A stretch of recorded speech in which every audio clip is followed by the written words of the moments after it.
Yes, we are live over here on StreamYard. The stream should Whoop. be hooking themselves up. They are going on YouTube.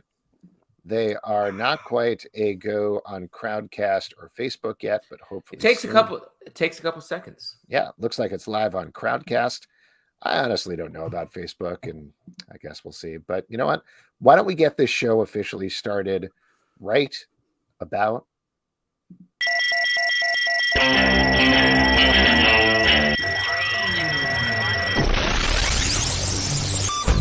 What is up, everybody? Welcome to Comic Book Club.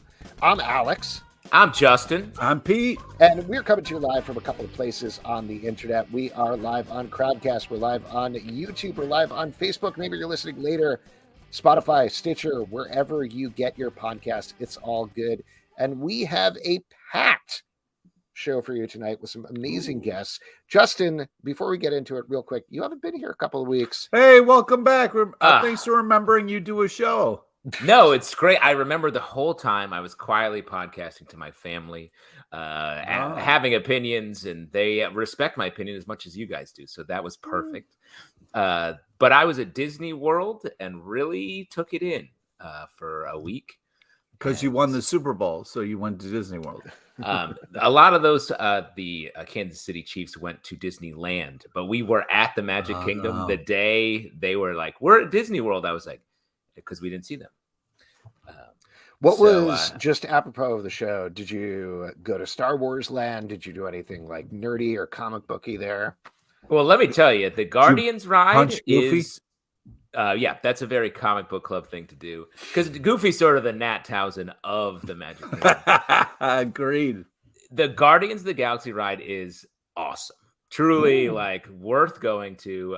Scared my daughter, my 6-year-old daughter, but I enjoyed it for sure. I didn't realize that young kids could go on those rides. You have to be like 40 inches tall for most rides. So my 4-year-old daughter went on the Tower of Terror and loved it. Wow. She said her quote coming off it was like falling down on the playground, but I didn't have to hurt my knee. I was like, wow, Hey, that's good philosophy. Wow, that's awesome. So you're going to take her on a roller coaster tour of the United States now, right? I think I have to. It's her thing. On the Star Wars tip, everyone talks about Rise of the Resistance. I actually thought the Smuggler's Run ride was my favorite of the two featured controversial rides. I know, controversial take, but you get to fly in the Millennium Falcon and you get to actually pilot it. So that was exciting. Whoa. Awesome. Well, it's good to have you back. Very excited to have you here. And I'm also excited about the guests that we have on the show. Later on, we're going to have Jamie Rotante and Micol Ostow are going to be here to talk about some awesome Archie Comics stuff. But first, let's talk about a book that is on Zoop right now and is awesome and wild. Zoop, there it is. Let's bring in Claire Napier. Hello, Claire. Hey. How are you? So the Magic Necklace on Zoop right now. Zoop, for frequent listeners of the show, they know this, but it's a crowdfunding platform. It's very heavily curated. And of course, they curated it with your book, which is a cool book. Right. It's up right now, and you are pretty close. I'm just looking at it right now. It's 2,395 out of 3,000. There's 16 days left. Hopefully, we can give it the patent comic book club bump. Yeah, raise it up a little bit for you. See what happens. But talk about this book. This is a wild mix of romance and horror that went in directions I completely was not expecting. What was the inspiration behind the book? And then if you could give the audience just like a little pitch, whatever you feel comfortable sharing about the plot. Yeah, it all happened to me. This is a true story. I knew it. It's just I made it up, you know. Mm-hmm. It's a hard question to answer because it gets hard to remember once you're doing it, once you've finished. Like history rewrites itself, and all you can remember is here's the thing. I've already forgotten the question. I'm sorry. It's midnight. Oh my goodness! I know. Okay. Where you are. Well, thank you for coming on late. Yeah, the sort of the pitch of the book, which I mean, I'm happy to read it off the back cover if that is an easier way to do it. That would be perfect. Morgan Le Fay's necklace grants immunity from danger to those who wear it. 3 days ago, Ann Rita bought it. 2 days ago, something happened. Yesterday, Ann Rita had a thought. Today, she'll have a man. Which I thought that was, I love the sort of like haiku, like diminishing word count of that. But I didn't read that until the end. And I actually, the easing into the story and sort of the magic part of it, I thought was so great. But my real question is about the art style here, which is sort of, it reminds me of like pen ink, and pink and black are sort of the color choices here. What brought you there? Well, it is pen ink. So good eye. Nailed it. I'm a reporter. I have a pink pen. I have a black pen. My next book, the one I'm doing now, I've got a green pen. Yeah, it's sort of an organic process. What do I have? What can I put towards the idea? Like when I edit people and teams, I'm very big on resources. What kind of resources can you provide your collaborators with? What kind of resources can you build for yourself before you start working? And often that means like thinking up character background that won't ever make it into the book, or thinking up like making sure if you're a writer who's saying to your artist that you're working with, like this takes place in a high school auditorium. If you're an American writer, which often they are, and you're working with a non-American artist, which often they are, the artist doesn't know what a high school auditorium looks like. Like they can kind of guess, and they can maybe put on a movie and copy that, but that's a lot of work to do. So I'm very big on providing upfront and making sure the process is as easy as it can be. And that's because that's what I find works for me. When if it's hard, it doesn't get done. So I like to do what I can with what I have, because doing what I can with what I don't have means that I can't do anything. So having a pink pen, because I didn't buy it for the project. I just had it because I like colorful ink. Like it's nice. It's right. Like a style thing, like I don't know if you had this experience in school, but when you are first allowed to use an ink pen in primary school, you move up from pencil. In my day, as we say when we're old, it was exciting. We would use a cartridge pen with like little ink cartridges. And the most glamorous, exciting thing you could possibly do was have a different colored ink cartridge, because the norm was blue, like royal blue, like blue ink. Occasionally black if you were being daring. But sometimes we would get a different colored ink cartridge. And it wasn't even about using it. It was just like having the cartridge itself. It was so, like, because it was different and because it was pretty, like the object was exciting. And then if you did actually go so far as to use it, that was like showing off your riches by eating gold or something. So I kept that like enjoyment and almost hedonistic thrill of using like a colorful ink, and it just appeals to me. So I happened to buy this pink pen in WH Smith one time, and then when I came to want to actually draw this story, I thought, what's going to make me the happiest? What's going to feel the best to use while I'm doing that? How is the experience going to be the best it can be? Because if the experience is the best it can be, then I know I'll keep going. And the answer was use this pink pen. So I did. Well, to talk about the other part, sorry to interrupt, Justin, but opposite from the pink pen, you've got through the blacks in particular, and we're looking at some of the pages here on the live stream for anybody listening, you have this sort of, I don't know, it's sort of like old newsprint meets pointillist style that you're going with. Is that something that was very specific to this book? Is that something that your style in general? And how do you achieve that? Yeah, I think it is specific to this book, although I am also going to use it continually going on. But it's not so much that it's specific to the book as it is specific to the subject. Like horror romance and the intensity of experience and like the shock of being faced with someone who is overacting or like coming onto you. It's a lot. And the vision gets hazy. Things feel speckled. And I think that screen tone gets that across really well. And like the hazy impressionistic pointillism, the idea of being indirect in order to achieve a specific image is appealing to me, and also thematic, I think. Well, and let me say on that, I feel like it's that intersection. Like, I feel like this story could equally have been scribbled on a bar napkin of someone watching this happen, or on someone's notebook, like you're saying, with a grade school pen. The pen I imagined was the one that I saw when I was a kid, where you could flick between different colored ink, and it was so precious. My daughter just got one of those, and she holds it like it is the holy grail. She loves it so much.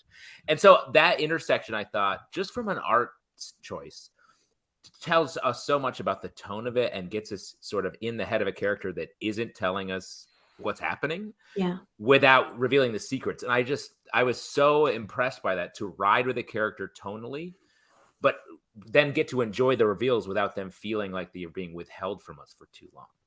Thank you. Well, what was that? I'm curious to follow up on what Justin's saying. As a writer, were there points during the process where you wanted to get that information out there sooner, but you were like, no, hold on to it. Kind of.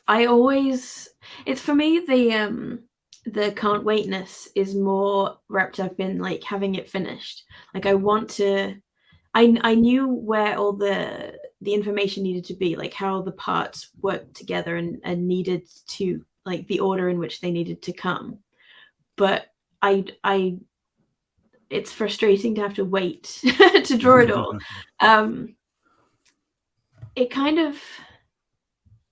It comes together usually quite well, like in terms of like revelations, because I do tend to find myself making stories in which things aren't as they seem or whatever, just because it gives me plenty to keep in mind, I guess. Like having a lot of strings to hold on to means that I'm always having to hold on to them so I don't get bored. I've forgotten what I was saying. No, listen, I don't want to keep you too late, because like you said, it's very late where you are, but you do have this Zoop campaign that's up, as we mentioned, for the next 16 days as we're taping. If people go there, what can they check out? What can they expect from the campaign? Well, they can get the comic. There's PDF and print tiers. There's a book plate and a bundle and a print and a t-shirt. But my favorite tier is that there's an audio short, which I wrote, like prose, and then my friend who's a professional erotic voice actress has recorded. It's a monologue from the perspective of Morgan Le Fay, like watching the events prior to the comic from her tower outside of time, because I do like Arthurian razzle dazzle, and I do. I wanted to be able to provide like an addition, like an extra, like people do for crowdfunding campaigns. But the things that people normally offer, I can't do them. I can't offer commissions because I will forget that I'm supposed to do them. Truly. So I had to cast around for something that felt authentic and non-obligatory, and offering a parallel story that it's not necessary in the least. Like it doesn't explain anything that's not explained in the comic.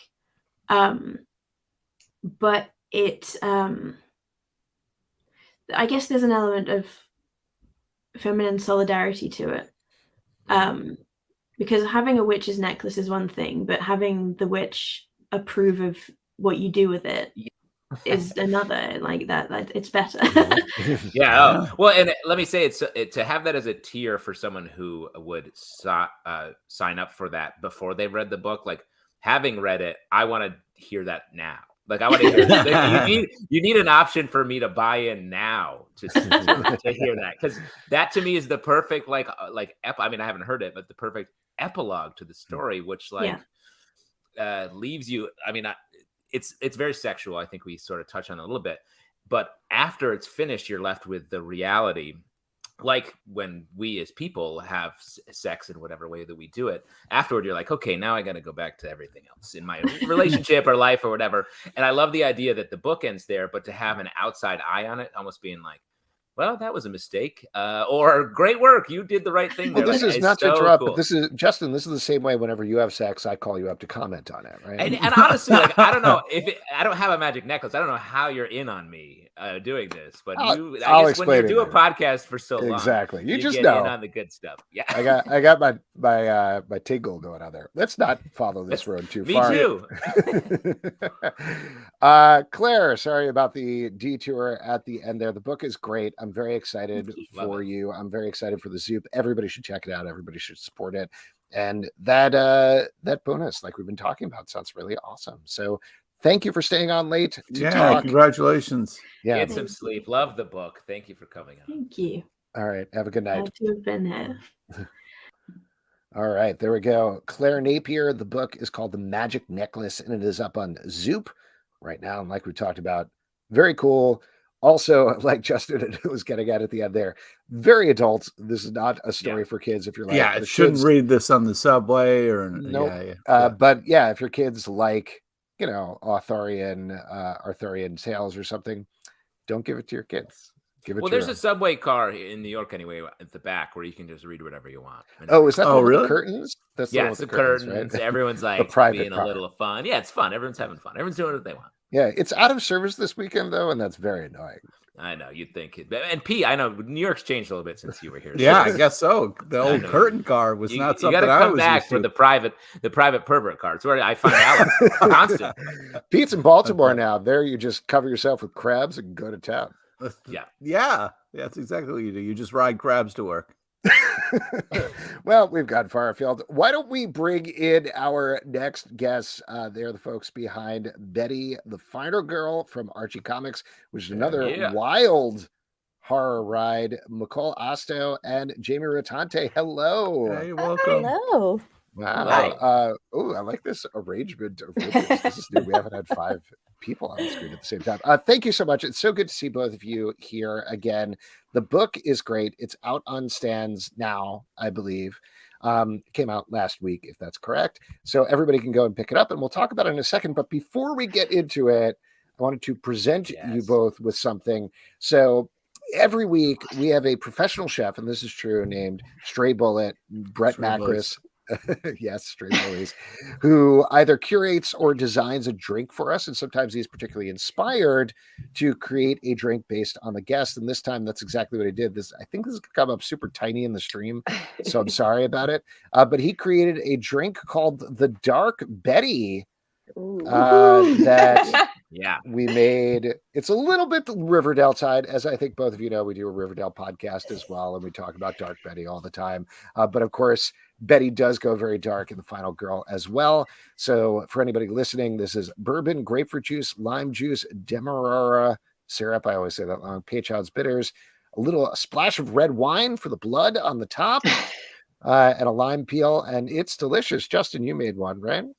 Oh yeah, I love this drink. It's it's one of the best blends of the drinks that we've had on the show. Ooh. And truly the blood red color of it is perfect. It's creepy. Yeah. Hopefully Betty would approve. I guess we'll have to see. There you go. Inspired by the book. So let's talk about the book. So this is like a lot of the horror one-shots that have been coming out from Archie Comics lately.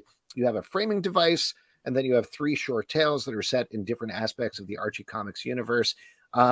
Jamie, I would go to you first, but Micol, I think you sort of spurred on this idea. Is that correct? I mean, that's what Jamie says. That's what I'm told. Yeah, and apparently my daughter is very distressed that it hasn't been mentioned again since this one print interview I gave, that in fact we share a Kindle account, and I don't, she's 11 now, and I don't monitor her reading very much, only because when I was her age I read a lot of Stephen King, and look how well adjusted I am. So I figured these things self-select. But we were on vacation last winter, and she told me she was reading the Final Girl support group, and I was like, But rather than tell her not to, I said, okay, I'll read it at the same time so we can just sort of, be in sync, because I'd been meaning to read it and loved it.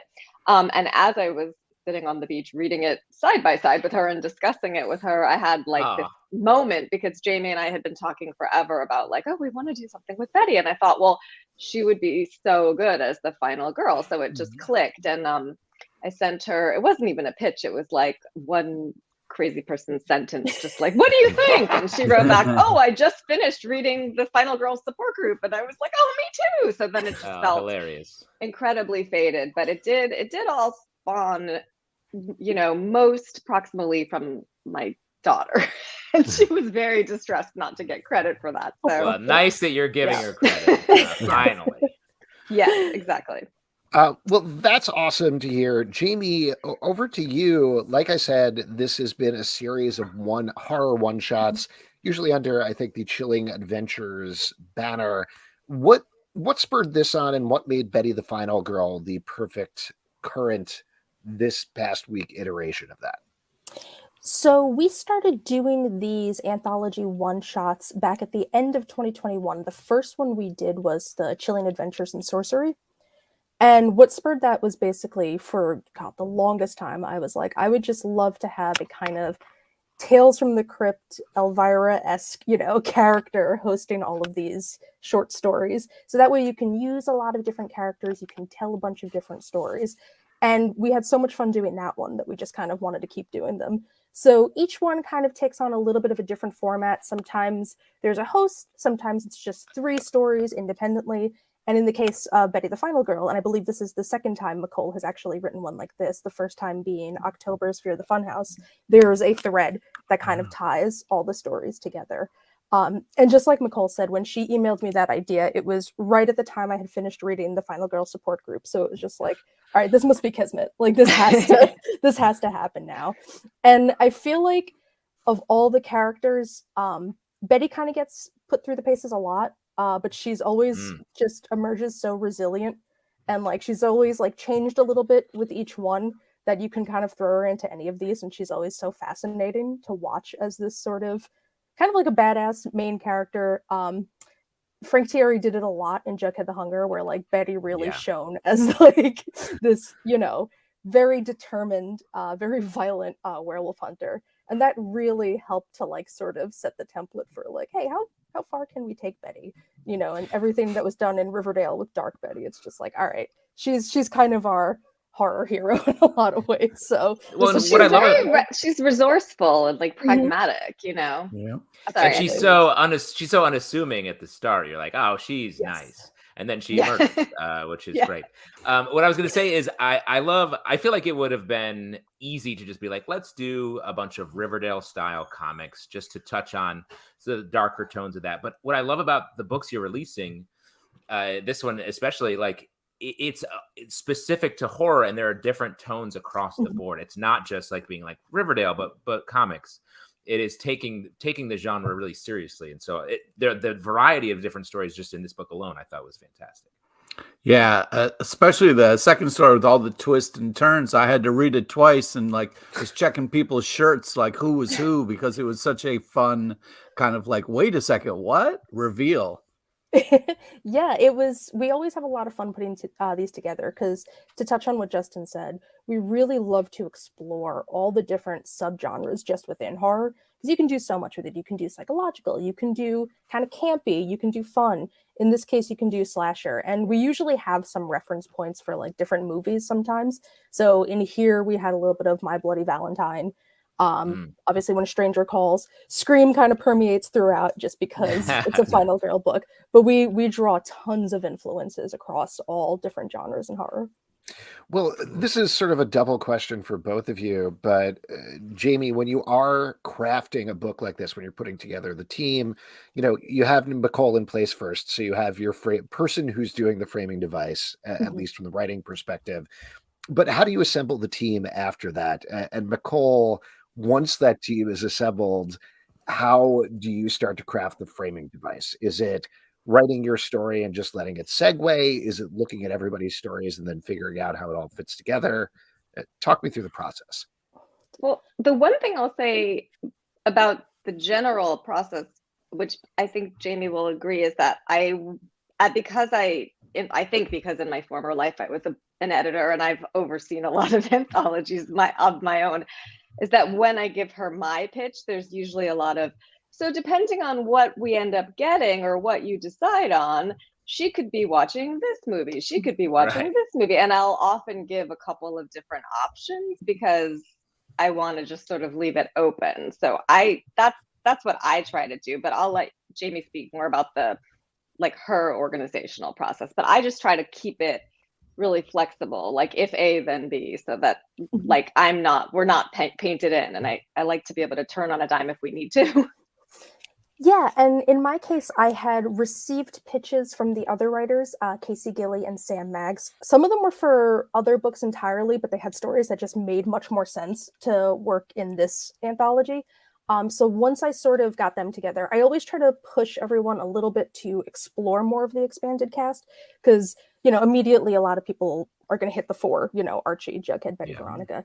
And we have just such a huge library of characters. It's always cool to be like, all right, but what if you dig more into our cast? Who else could do it? And then sometimes by doing that, it just opens up the possibilities for stories even more, because, there's something about a certain character that lends itself to a more interesting plot point.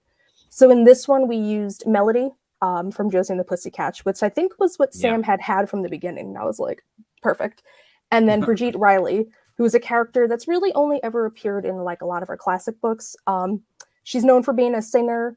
She hasn't had a lot of time in the sun. So this was a really cool way to sort of reinforce her personality and give her a little more depth. And then in the case of this one, I actually had all three writers sort of get together and work sort of things out themselves to be like, okay, I'm going to be using this character. This is what's going to take place. So Micol could look at that and say all right, so that would make sense for Betty to be watching this movie. And then maybe we could pick up this thread that's mentioned in this story and include it in the framework. And everybody just kind of jived really well together, and it came out really well. I mean, I know you're saying you have some of the characters already. We have a comment here on Facebook from Mary Pupo says, Josie and the Pussycats feels untapped for horror. Could we potentially be seeing more of Josie and the Pussycats in these Chilling Adventures anthologies or otherwise?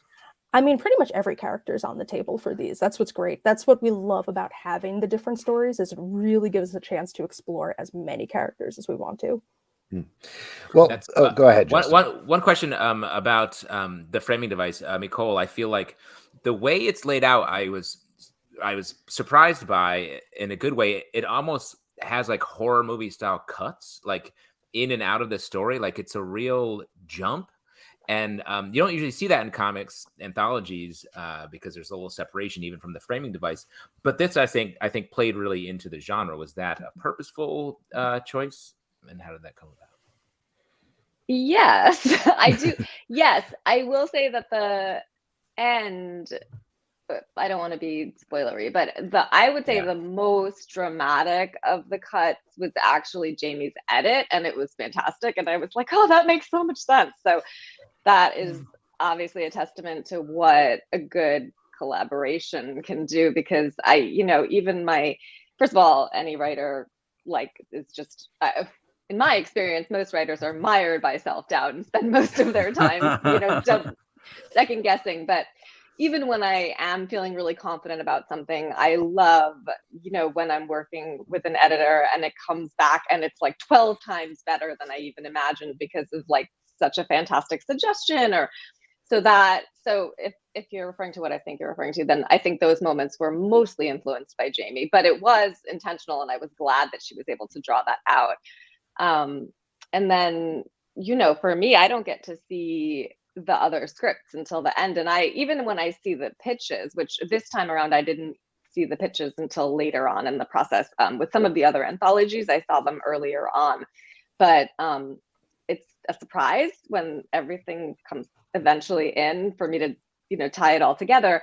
And it's such a delight what you were saying about the variation in the different genres and the writing style. When we did Holiday Magic and it was past, present, and future, and each one had such a unique voice. I mean, it was truly so charming, like to read each one with its very, very distinct voice and humor. So that's just been really enjoyable for me for so many reasons, and really made me very nostalgic for my days of like working with writers directly. So as many as you want, I'm happy to do that. So excellent. Cool. Jamie, I wanted to ask you a general question to contradict what Justin said earlier. I have been loving these one-shots and I think they're great, but there is a part of me that misses the ongoing continuity Archie Comics books. I know we're still getting the classic style Archie comic books, and we are getting these one-shots, which are very fun, but are we going to see that at any point in the future? Are we going to see a return to monthly ongoings? I mean, it all depends on, how things do, how the marketplace is. We'll probably dip our toes more into minis at some point before we return to ongoing. Okay. But you know what? We also have such an amazing ongoing project happening over at Webtoon with our Big Ethel Energy series. Yeah. So that's sort of filling a really nice void for anybody who's looking for that really long form ongoing storytelling too. Yeah, and I want to ask you about one in particular, not to put you on the spot, but we were friends with James the Third and loved Yeah. Bob Phantom. Yeah. Was James is awesome. wonderful. I was So fun.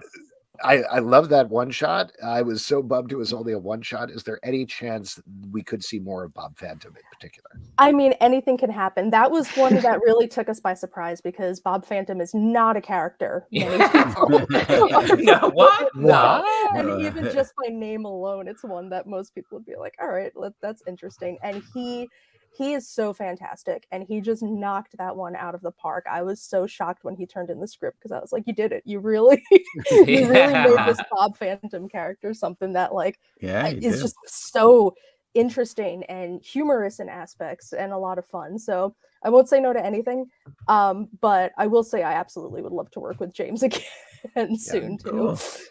We got a good crossover question here from YouTube. I'm going to bring in this from Ramsey Hassan. Which Archie character would you give a Morgan Le Fay's magic necklace to? Ooh. Oh god, Cheryl. Yeah, I mean, Wow, that Pete coming That's strong the with an obvious answer. one, yeah. Any other answers or just Cheryl? Because that's the correct answer, I think. Yeah, I think that Hard is to just argue.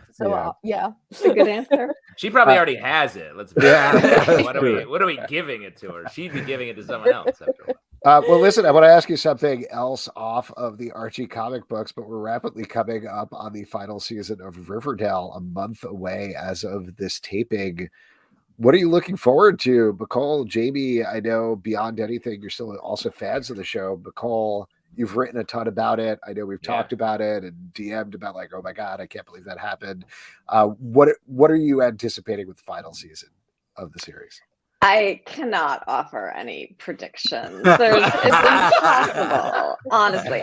I'm looking forward to I'm sad that it's ending because, for many reasons, I enjoy watching it, obviously, as a fan, and also the show and the process of like meeting the Archie team and becoming a writer for Archie has just been like such a wonderful dream come true. So just like I'm sentimental about the fact that the TV show that opened that door for me is coming to an end. So that's all, very sunrise, sunset. But I think it'll be fun to have the complete series to go back and like watch start to finish. I think it's one of those that the week to week, the gap makes it harder. Obviously the timeline is a little bit fuzzy in the first place, but especially with like the hiatuses and things like that, it will be nice to go back and like watch it from start to finish and sort of get a more holistic sense of it. Wow. Yeah. And Jamie, what about you? What are you looking forward to with the final season? Yeah, I was gonna say. So I have no like insider knowledge on it. So I too have no clue. What possibly could happen to like cap it all off, and gosh, there's so many things. I hope the bear comes back. Oh, Yes. That's what I was gonna say. Is I feel like it's the kind of show where they're gonna be like, we're gonna hit everything. Right. Like, you don't even wow. know. You're gonna feel have. like We're there's gonna gotta have be to a lot of rewatch those it to full Bear's get gonna half come back of the and finish story. the job. Oh my God, that's the final scene, I think. Zoom I mean, Archie Audible. for Bear sure. shows up right to black soprano style. Oh, Oh, The horrible. bears eating at an Italian restaurant. Yeah, I feel like there's a certain level of that would be horrible, but there's also a certain level because it's Riverdale. People would be like, yeah, that makes sense. That tracks. We're good. Yeah. Jamie, from a business perspective, though, is Archie planning anything to celebrate this final season of Riverdale, or is it just going to be business as usual? I'm not sure. I know we always do a ton of fun stuff, especially in conjunction with each episode on social media. We've been doing live tweets for everyone, so I can only imagine that final episode is going to be a lot of fun. But we don't have anything super planned on my side of the world. I'm so focused on the publishing aspect of it, so like that's kind of a different world for me. But it'll be fun to see. Yeah. So Betty the Final Girl is on stands now. What is next? What is the next Chilling Adventures thing? Jamie and Micol, what's next for you? What else can people be looking for? So the next Chilling Adventures one shot is Pop's Chocolate Shop of Horrors, which is on sale next month. That's kind of what it sounds like. It's a lot of just creepy stories all surrounding Pop's Chocolate Shop. Another thing that was kind of touched on a little bit in Riverdale, we've had some moments where there were some There've been some creepy moments happening. Yep. This one takes it not just creepy, really, really gory and very, very far into the horror genre. So that's the one next month.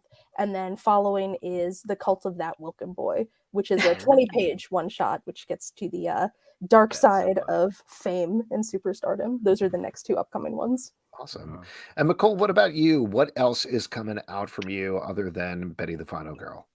I have like thousands of pop culture picture books coming out because apparently I'm your go-to girl for those things these days, which are very fun and also apparently like appropriately bite-sized for someone with post-pandemic brain. So that has been a shocking, an unexpected new genre. I mean, I've worked on picture books before, but that was sort of I didn't expect that, and I'm enjoying it a lot. So I can't reveal any of the names yet because they're still, until they're announced, it's all. But I think Seinfeld was just recently announced a couple of months ago. So there's going to be this Seinfeld picture book that is so cute. Cool. It's called The Day of Nothing, and they've got to see the baby. So they spend the whole day like racing across the city, all kinds of inside jokes, trying to get to the baby, to see the baby. It's not the ugly baby. I mean, it is, but we don't discuss. You don't discuss how ugly the baby is. Yeah, you never see. You don't see the baby. You don't see the baby. It is not known as ugly in the book. Well, that's like you don't show the monster, then the monster's in your mind, just like the baby. So there's that, and then there's some other ones that I guess are still under NDA, and then there's a middle grade graphic novel that I'm excited about that has also been taking up a lot of my time and attention. So, and hopefully some more Archie in the future, although nothing has been confirmed yet. But they're always, whenever I get an email from Jamie, I'm like, oh. When I see the name in my inbox, I drop everything. So. Well, Micol, Jamie, thank you so much for coming on. Again, the book is super fun. It's great. Really looking forward to Pop's Chocolate Shop of Horrors. And Micol, everything coming out from you. Thanks so much for coming on. It was great seeing both of you. Yeah. Thank you. Thank you for having me. All right. Great to have you both. All right. There we go. That is once again Betty the Final Girl. It is it's great. Archie Comics. Pete, you are a Betty fan. How'd you feel about the book? Be honest. Oh, I was super impressed with it. Yeah, I thought they did a great job, and I liked the different tales. So there was something for everybody in there. And we won't talk about the reveal, but great. It's rare when a comic really crushes the ending. Plus, it's very pro listening to podcasts, so that helps us out. So that's great. There you go. Yeah, definitely. I think definitely feeds back directly into what we're doing. I'm about to finish my Dark Betty and become Dark Justin. So watch out for that as we go forward. It's a mad world, man. It's a mad world. All right. we are going to go to our next section, which is my favorite section because you make it up. It is your audience questions. And Not drinking today? what? You're not drinking today? Hold on, I'm saying things. All you got to do is drop a question over on YouTube or Facebook or in the Q&A section on Crowdcast, and we will get to it here. But before we get to what we are drinking, we have a sponsor for this week's episode that I wanted to talk about. This week's show is sponsored by our good friend Juan Espinoza, man behind Bearded Man Comics. The goal of the company is to create stories showcasing Hispanic cultures, and they've got not one, but two great titles: Adventures of a System Admin and Mythology Stories. If you're looking for a fun book about hacking into computers that comes from an actual place of knowledge, definitely check out all 6 issues of Adventures of a System Admin. And you can also check out Mythology Stories, which is part of a successful Kickstarter campaign that was highlighted as a project we love by the platform. Comics are available in all major digital platforms such as Amazon, Apple Books, Comic Central, and Library Pass. You can also find the physical copies and a great amount of merchandise at the main website, beardedmancomics.com. Yeah, plus we've had them on the show, so you can go back and listen to that show as well if you're looking for more. Exactly. Yeah, a couple of times. Yeah. Who isn't looking for more? I'm looking for more information on what everybody's drinking this evening. I'm still having this delicious Dark Betty cocktail, which is very good. And Justin, you just finished yours. Pete, I finished mine, but I'm going to go to the fridge, which is right here. So just okay. Pete, giant fridge behind you. What are you drinking? Oh, I'm drinking Pony Boy. You got to stay golden. You know what I mean? Wow, great point. I'm going to dip into Genesee Springbok. Little Genesee, baby. When you go to Wegmans in Brooklyn, there's not a lot of beer where the 12-pack costs less than $12, but this is one of them. Shouts to Jenny, the beer that you drink when you find beer in the woods. All right, we got a couple of questions here, so why don't we jump into it? This one is from Scheuchler over on YouTube. Thank you for specifying it's for audience questions for AQ. Good. What's AQ, another what's another non-Archie property that you'd like to see do that kind of turn towards anthology horror? Ooh, good question. Interesting. Great question. My Little Pony. Nice. Good call. Great. Have you been watching? Yeah, you came up with that very quickly, Pete. I know, like that was off the dome. that was it. Well, I was just trying to think of something that's not horror, and the first thing that popped in was, My Little Pony. I don't know if you've watched much MLP lately, but it gets a little horror. There's really some terrifying stuff. Yeah, I didn't know it was still going or was a cartoon. It's going in my house. If you pop by, we'll sit down and Sorry, were you saying My Little Pony based on the toys from 30 to 40 years ago? That's what they should do? You didn't know there was a cartoon or anything? Did not know that there was. Oh boy, I have a lot of stuff to fill you in on. No, cool. There's a whole thing going on there with bronies and other stuff. Micol in our chat is responding to what we're talking about, saying that yes, MLP gets dark, and it definitely does. So Pete, they are ahead of you in the genre there. I'll throw out to bounce off of what Pete is saying. I feel like IDW in particular has all of these licensed properties. They could do a good job with taking them some of horror theme, like Transformers do a Christine style thing with a car or something like that. That'd be fun. Isn't that what the Transformers? That's just what the Decepticons are. I don't know. Do you ever think about how like there's a human inside of a Transformer? They're going to get ripped to shreds when that Transformer transforms, right? Well, that's why I feel like there shouldn't be much driving involved when you're hanging out with the Transformers. I know it's natural. I think it's rude to drive if you're in a Transformer. You know what I mean? You gotta just like let them do their thing. You know what I mean? Well, but I don't know. How do you feel with like a horse? That's a good question. What?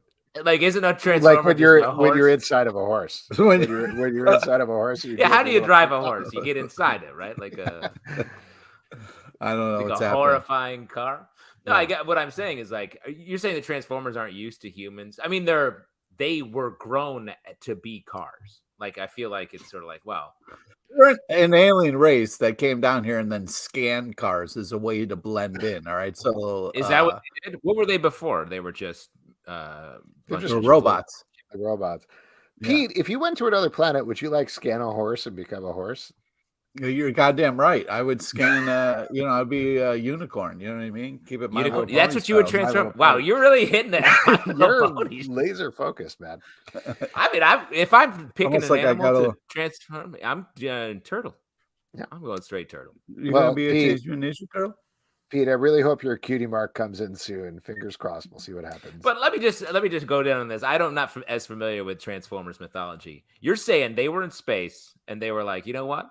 We'll hide as cars.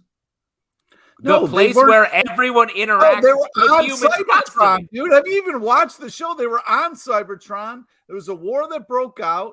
You know, they tried to escape. They crash landed on Earth, and then were like, okay, we got to blend in. They started scanning cars and transforming the cars. Feels like, I mean, if they're going to be sensitive about letting humans drive, that's a bad choice. Mhm. Does it work the same way with the Beast Wars stuff? Like when Optimus Prime scans a gorilla, does somebody ride inside of him still? Oh my God, you are just. I guess technically you're a lot gorilla of should be riding with, it should be a corresponding animal for the better A disguise. smaller gorilla inside of the gorilla? Is that what you're saying? Because let me tell you, if you want to be a robot in disguise, I would choose human. I would go with a transform into a human. Interesting. That's why you're the You king can't of the go fast, Transformers. though. You know what I mean? You can't. Can't go cars can fast? fast. Yeah, cars I don't can know. go fast. All that transforming takes up. Do you a think lot that of was the time. first pitch at Hasbro where they were like, "I got this idea. It's Transformers. They're robots in space, and they come down, and to hide, they become humans.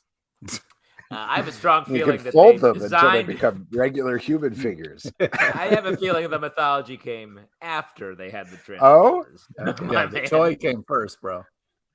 Before they were like, oh, We got another need to have- tie-in question here. This is from Ben the Border Collie.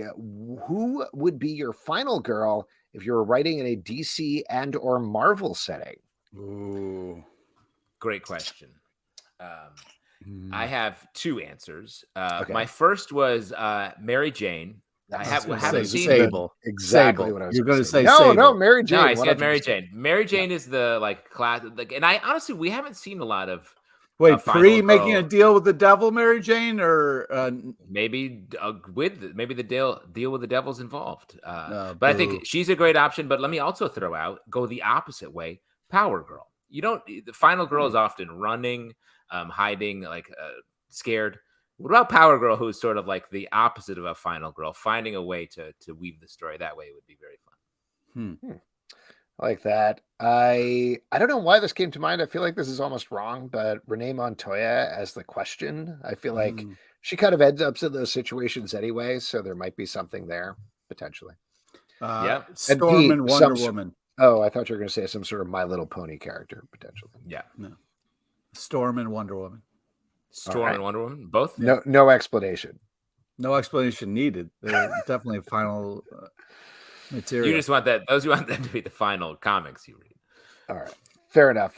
We got this from Ramsey Hassan. After reading The Brilliant Magic Necklace, do you think that eroticism is still an unexplored genre in comics? Would you like more exploration of it? Great question. And for that, we're going to go to Pete first. Pete, Oh take it. yeah, this is great. You know, hey, you know, erotic. well, it's all about what the writer wants to explore, what speaks to them. You know, so I don't think it's unexplored. I definitely wouldn't say that ever. But yeah, I mean, you know, it's all about the story that a writer wants to put out there or artist wants to collab on and put out there, you know, whatever winds your watch, whatever gets you going. So, you know, Whatever winds you watch, the most erotic way to say that. oh yeah, man. Yeah, I'm not allowed in watch stores anymore because hubba hubba. There's a lot of reasons you're not allowed. in I stores. believe that. I believe that.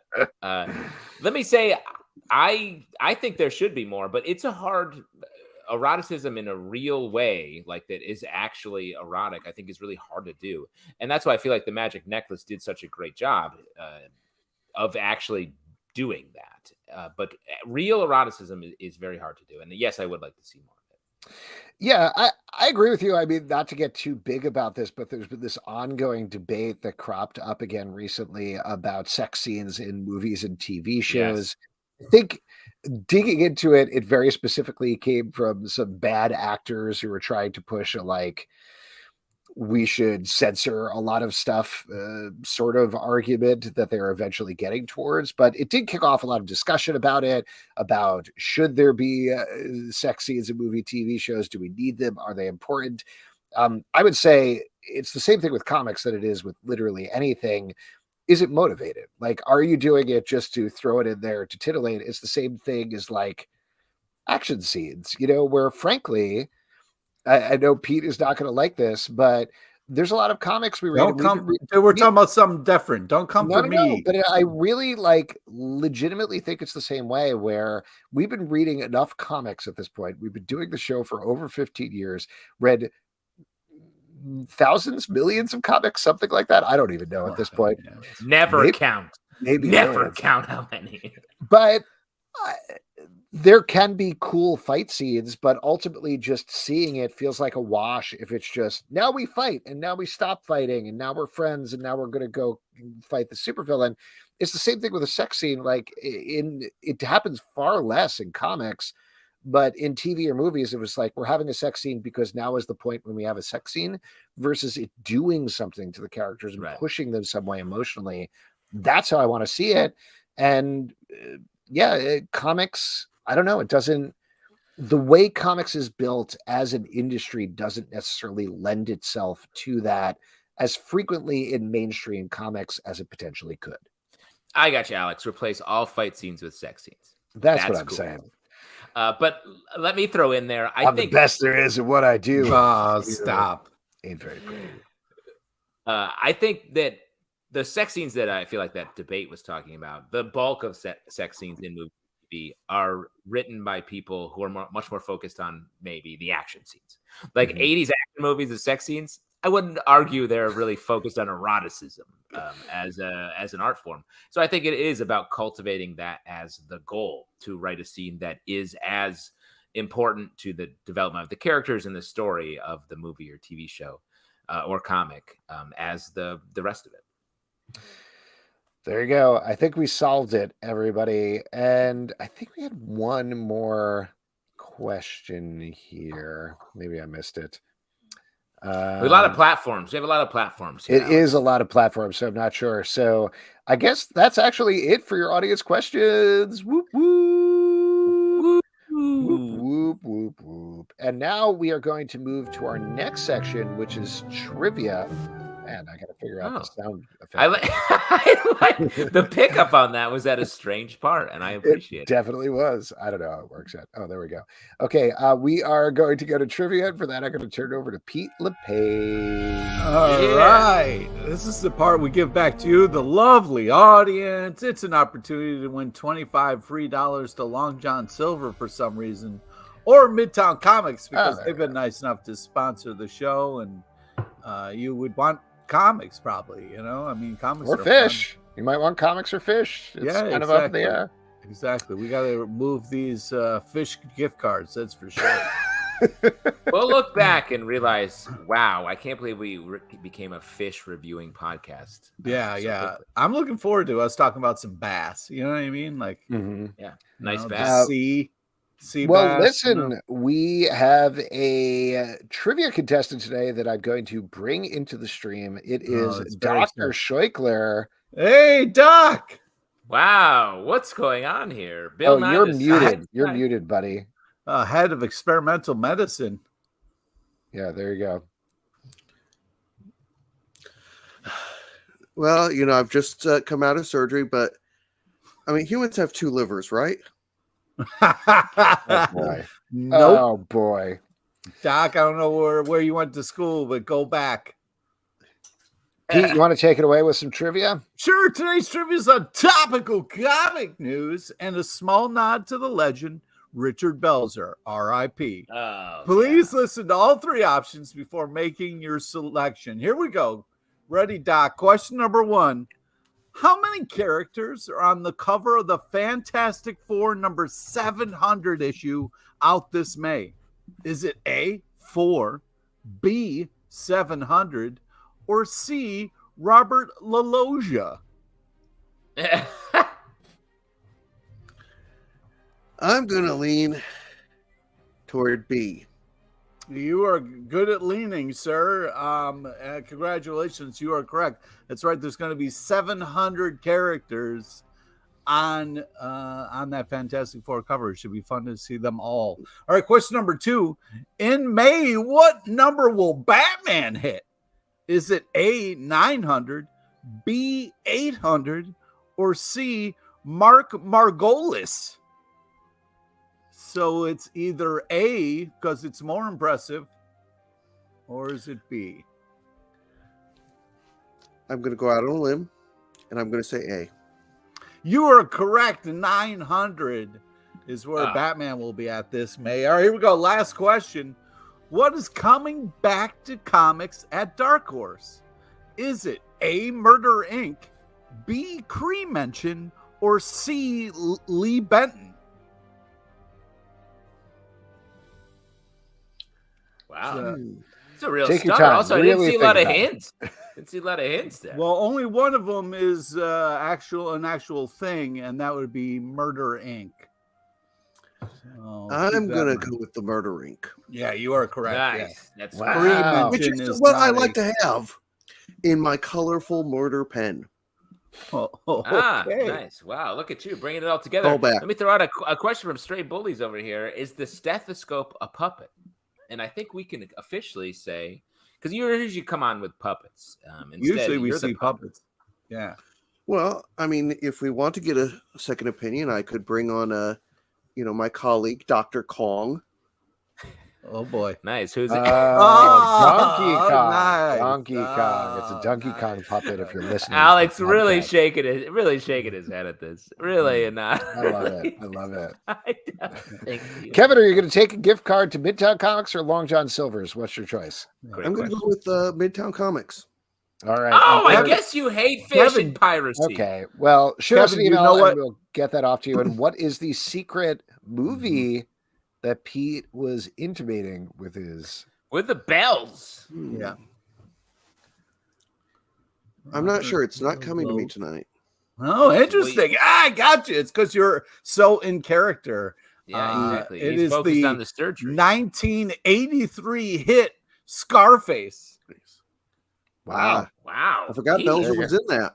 Oh yeah, That's it's strange to hear you say a real movie title. A movie that people have seen and heard of. Kevin, thank you so much for coming on. Congratulations. Great on to your see you, gift card. Kev. All right. As we all know, tomorrow is New Comic Book Day. Whoop, whoop. Whoop. Whoop, whoop. What are you guys looking forward to that is coming out, Pete? Besides Betty the Final Girl, which I very much enjoyed. Last week. That was last Already week. out. but- Well, I'm still giving it a shout out if you don't fucking mind, you assholes. Oh my gosh. Calm down. Jesus Okay. sake. I don't mind. As well as Cosmic Ghost Rider #1. Woo! Wow. Great. Justin, what about you? What are you looking forward I thought to? you were going to say so many more words than that. Nope. There's one obvious and one maybe less obvious. I got to give it up for Human Target #12 coming out this week. I mean, talk about a comic. That's the Tom only reason King. you came back was so you could talk about this issue.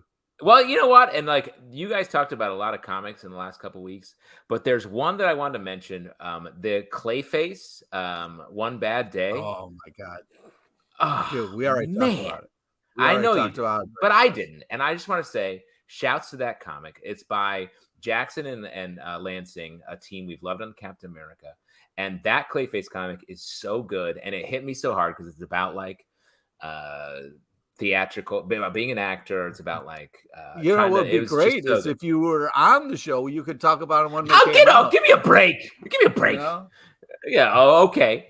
That'll hassle you next time you have to like go ride a crab somewhere or whatever. All right. All right. Anyway, Human Target #12, bringing the series to a close. What a great run this has been. Definitely Save pick some this for the stack, bro. No, I will not. I'm going to only review the books you guys already talked about in the stack. But the other one I wanted to say and shout out was, of course, I forgot it because I was talking about this other stuff, and it was Action Comics 1052. All right, there we go. Really enjoying. Really under the radar character, Superman. Well, but Milking it. I feel like this hasn't gotten as much hype. The new Super Family, Mhm. and the way that is, it's even tighter than the Bat Family has been of late, which we really do see a lot of. How do you think it compares with the Shazamily?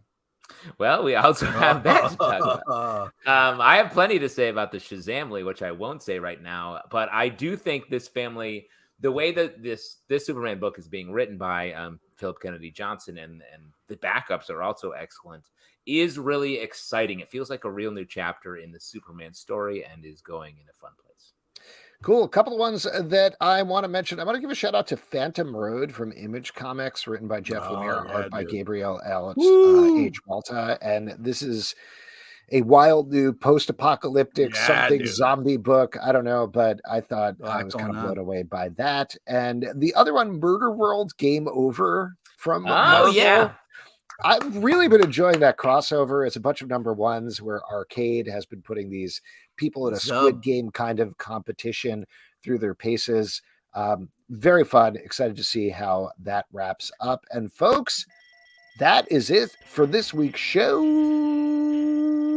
A couple of people you want to thank. We want to thank Claire Napier for coming on. Be sure to check out the Magic Necklace on Zoop right now. Again, as of this taping, 16 days left. It's very cool. Also, Micol Ostow and Jamie Rotante coming on, talking about Archie Comics, Betty the Final Girl. Awesome book. Definitely check that out, as well as all of the other things they mentioned.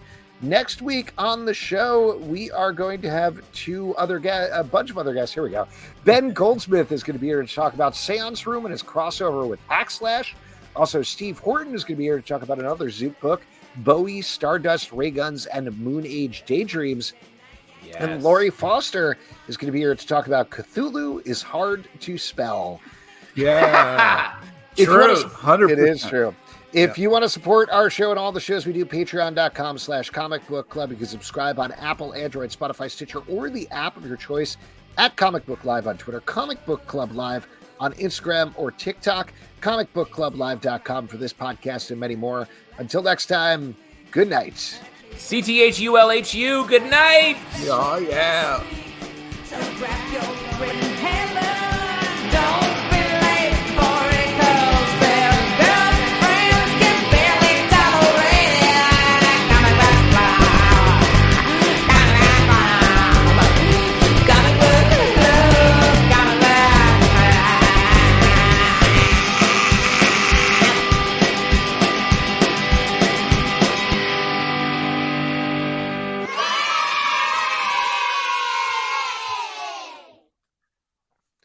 Thanks, everybody. Let's do it again. Come on, run it back. Hi, Justin's mom. Bye, everybody.